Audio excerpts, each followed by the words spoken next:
Davi respondeu: esse seu servo apacentava as ovelhas do pai, quando vinha um leão ou um urso, e levava um cordeiro do rebanho. Eu saía atrás dele, batia nele e livrava o cordeiro da sua boca.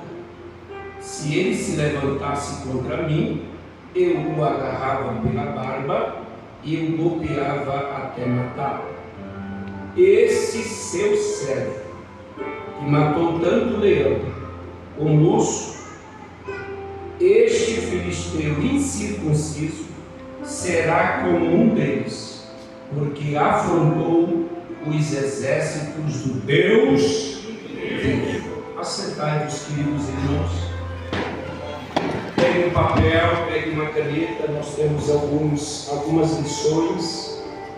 E a guisa de introdução, eu quero olhar aqui mais um homem de valor que a Bíblia Sagrada registra. Eu quero crer que os irmãos já estão sintonizados naquilo que o capítulo 17 de 1 Samuel vai registrar. Eu trago essa noite uma partícula da história de um homem chamado Davi.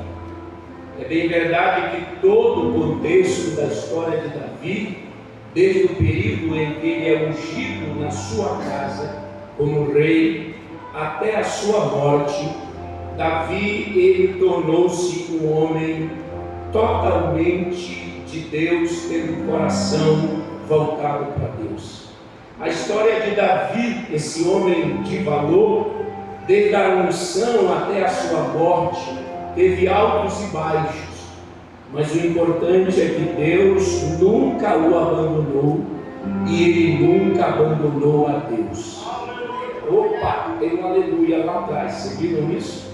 A história de Saul é uma história interessante também, porque se nós pesássemos essa noite, e se o pecado pudesse ser pesado, nós vamos entender, pastor Rodrigo, que o Saul pecou muito menos do que Davi.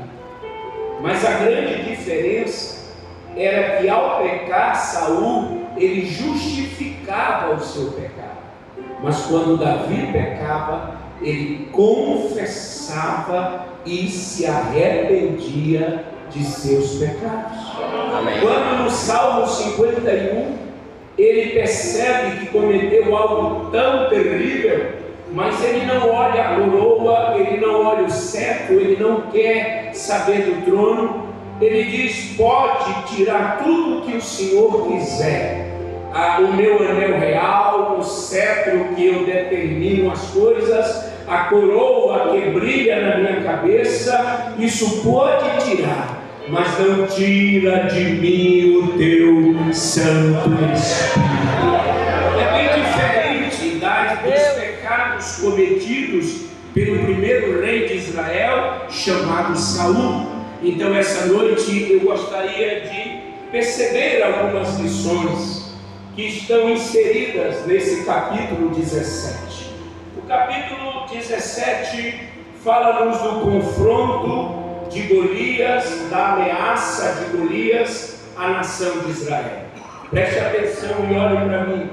A palavra Golias no original significa aquele que fica entre dois. A palavra Golias significa aquele que fica entre dois. Lembram que quando o Golias desce, fica no vale, do lado esquerdo está o exército de Israel e do lado direito o exército dos filisteus. Então é por isso que a Bíblia diz que ele descia e ficava entre os dois. É por isso que a palavra Golias significa ficar entre os dois. E uma outra coisa interessante é que a Bíblia chama Golias de campeão. Essa palavra campeão significa que Golias era de uma origem não conhecida. Era como se ele fosse um homem abrigado ali entre os filisteus. É um filho que não tem pai, é um filho que não tem mãe, dado a palavra campeão. E interessante que ele vai falar em nome do exército dos filisteus. E os filisteus, eles eram os piores inimigos de Israel. Interessante que a cultura filisteia é uma cultura grossa. Os filisteus não tinham um grau de escolaridade.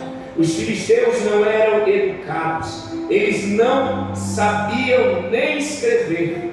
Tudo que você vai ler sobre os filisteus não foram escritos por ele, mas foram escritos pelos historiadores, porque a educação filisteia era uma educação muito pesada. Ou seja, além disso, eles eram idólatras. Eles serviam um deus peixe chamado